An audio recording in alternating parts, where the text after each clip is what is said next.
I'm going to talk to you about Fuller House. As you know, it is that new Netflix series that showed up. That's a spin off or sequel to Full House, which is really funny because it's not like Full House. But considering the ones that we've gotten, the nostalgic like shows, it's not bad. Now, you're like, but everybody's slamming it. That's because it is a crappy show. Don't get me wrong. It is a suck ass show. Is it good? No. Is it bad? No. For what we got far better than what we could have had. Okay. Example. Remember how we were all about Girl Meets World, Girl Meets World, Girl Meets World? You know, the spin off, the sequel, the gender swap boys meet world version in the now for our kids. It came out. God. I've seen a couple episodes of Girl Meets World. I'm not sure how it's still on the air. I have never seen anything so superficial, shallow, and vapid. It is by far the worst series I've ever seen. And is this new and different? No. Most of our sequels, most of our nostalgic shows that are being brought back in this new form that sucks. So, that being said, how's Fuller House different from Girl Meets World? True, they do not stick to the source material very well, but at the same time they do. Let me explain. Our source material was a dude obsessed with looking good, a girl or a dude obsessed with being funny, and a parent, which was a father. Okay, so let's swap the genders. Gibbler, funny girl. Annoying as all hell, she's supposed to be funny. She fails at it, but still, Joey didn't succeed much either. In fact, in one of the episodes, he makes the baby cry because he's trying to be funny. The hipster loving kind of how's my hair? Fabio the Bunch. Well, that's now Stephanie. The most annoying little girl ever. Well, Michelle's pretty annoying too, but yeah, and they're using Howard way too much.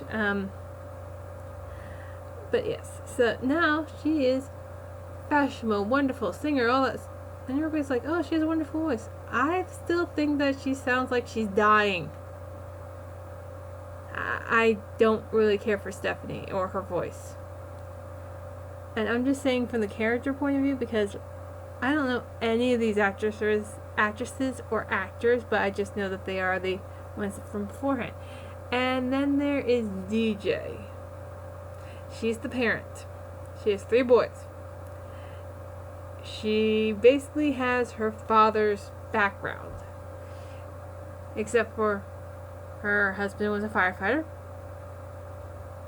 And he died before he could give a kid a ride on a fire truck. There's not much about him. We got more coverage on the mom the first season in the original one than we did the dad. And okay, so what's the same? Well, actually, they show you what's the same when they have clips of Full House and Fuller House side by side. So now that's kind of corny. My one friend who really, really loves it is like, ah. Okay. That is just corny on overload, and she loved it. which shows how much she is nostalgic for it. And the whole time I'm like, they ain't gonna put no baby to sleep. That's not gonna relax. Nothing. Singing some upbeat, loud tune, no. That's not gonna quiet a baby down. That's gonna make them scream more. How it actually worked in the show is probably with them switching up babies, which my one friend is very nostalgic about. They do switch out babies. She's like, oh, they're the Mary Kate and Ashley Olsen of this series. Great. So they're going to have problems later on than run a fashion empire. Okie dokie. Sounds fantastic. And I wouldn't complain so much about those guys, but it's obvious when you switch the babies. I mean, one scene is like, ah! There's a, it's like, you can tell. It's not like in the first, with the original series, Full House, you can barely tell. This one is so blatantly obvious that I can tell you that's a different baby. That's a different baby. That's a different baby. And then there's the fashion show, because one person, Becky, I think her name's Becky, I'm not really sure, who's married to Uncle Jesse? That really hot chick, apparently, which I'm still finding very weird. There is a lot of weirdness in this show, especially considering their last name is Fuller. Yeah. They made it so Fuller was their last name. Okay. That is... What was DJ's original name? Fool? DJ Fool. No, it was DJ Tanner. So, Full House now being Fuller House and then actually having their last name Fuller is weird. Because when I saw it coming on, I thought Fuller was meaning that there's going to be more people, which there are. I mean, for God's sakes, there's so many cameos, characters coming back, and do not get me onto the whole Steve train. To be precise, my friend really loves the characters. I find them as well defined as, I don't know, Jello after it's been dropped on the floor. Not very defined. Like Steve, his original character profile, even though everybody kind of writes all this other stuff in, is love DJ, food. Let's see this time. Love DJ, food, and nostalgic stalker. I kid you not. This character has now gone from being pathetic to being creepy pathetic. And all for nostalgia. Is it bad? No, because actually some people do act like that. It's just... yeah, that's the stuff that's the same. The stuff that's the same kind of sucks, but at the same time, you want to see that because it's nostalgic. Now, what's different? Tequila. Lots and lots of tequila. So much tequila. Too much tequila. Why are the girls drinking? Tequila. Why are they making jokes about? Tequila. What's the first thing they talk about? Tequila. Or sex or something like that. What? Full House is a little bit more pure than that. And then there is bad parenting, good parenting. Bad parenting, good parenting. Trust me. I'm watching the show. You both are bad parents. Y'all are bad parents. And it's like, seriously? You want this to be a response? A good thing? No, no. If your mom is drinking tequila at 7 in the morning and then going to work, that's not a good idea. That's not a good parent. So, yeah. I get that they might be struggling, but yeah. Different. Kimmy Gibbler has a daughter. God knows we never thought anybody would actually procreate with her. And her husband is the most obnoxious thing on the world. Hello, I am your stereotypical Latin lover dude who sleeps around with everybody. I sound more French than I am Latin. Really, he does. He sounds more French. So, and the other part that's different is they spend more time on the adults than they do the kids. Really, the original show had a lot of time on the kids instead of the adults. Which, considering nowadays the adults tend to be more interesting than the kids, that's pretty sad. Because the kids are all like, oh, let's play video games, and the adults are like, let's play with tequila. Okay, yeah. So there are some problems,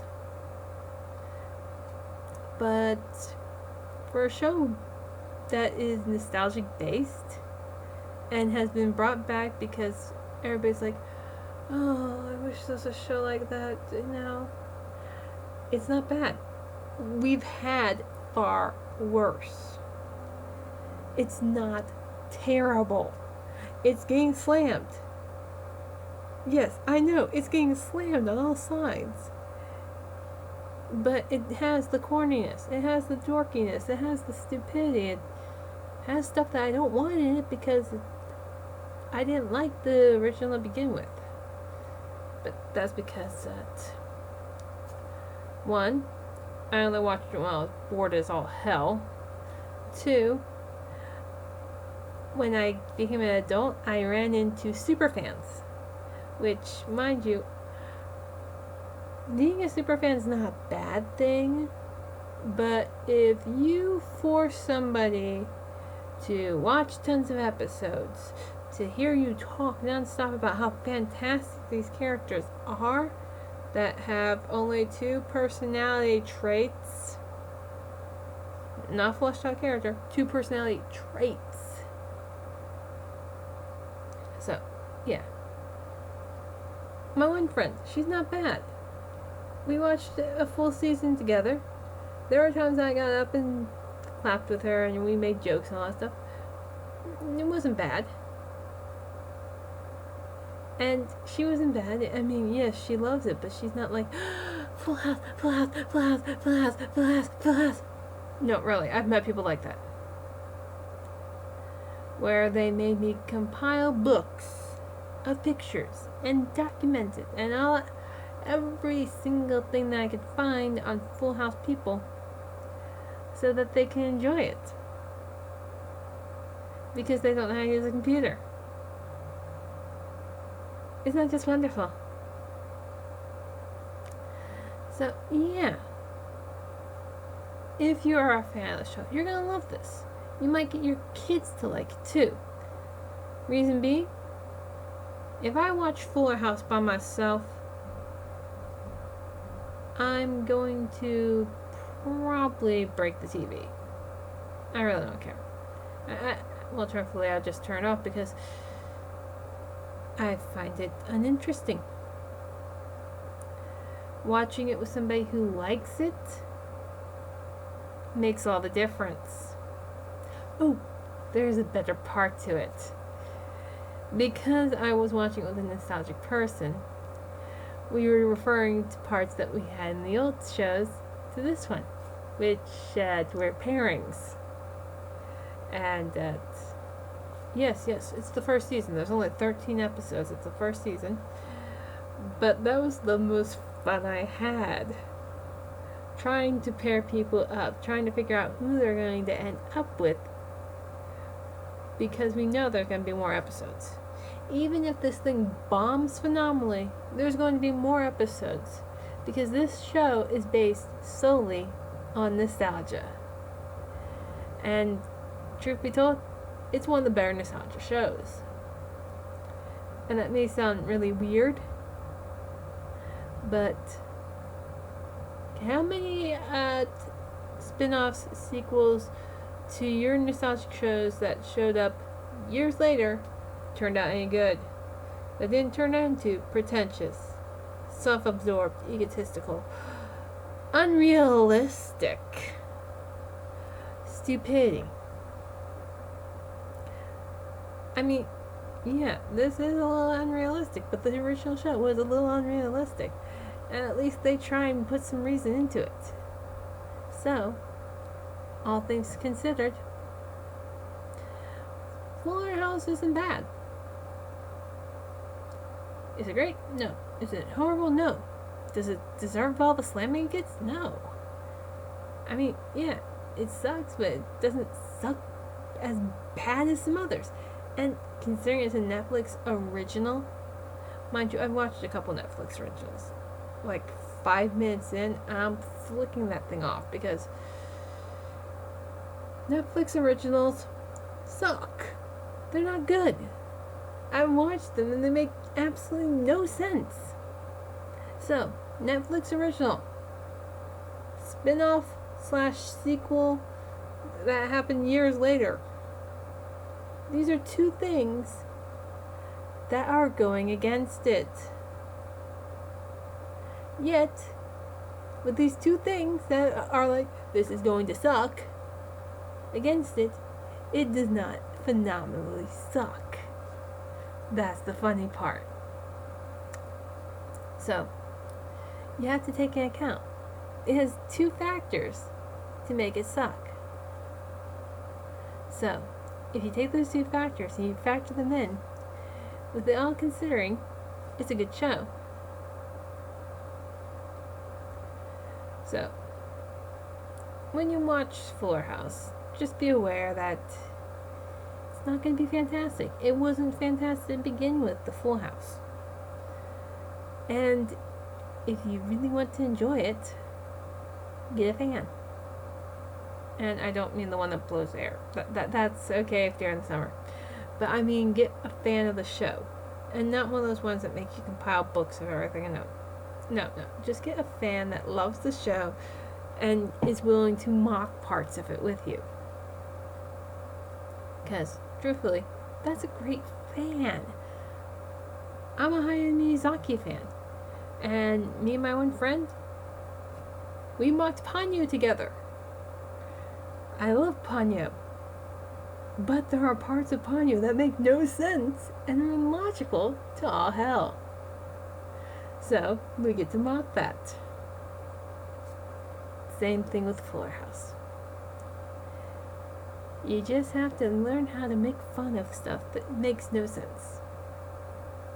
Which you'll probably be doing to me next. Well, I'll catch you guys later.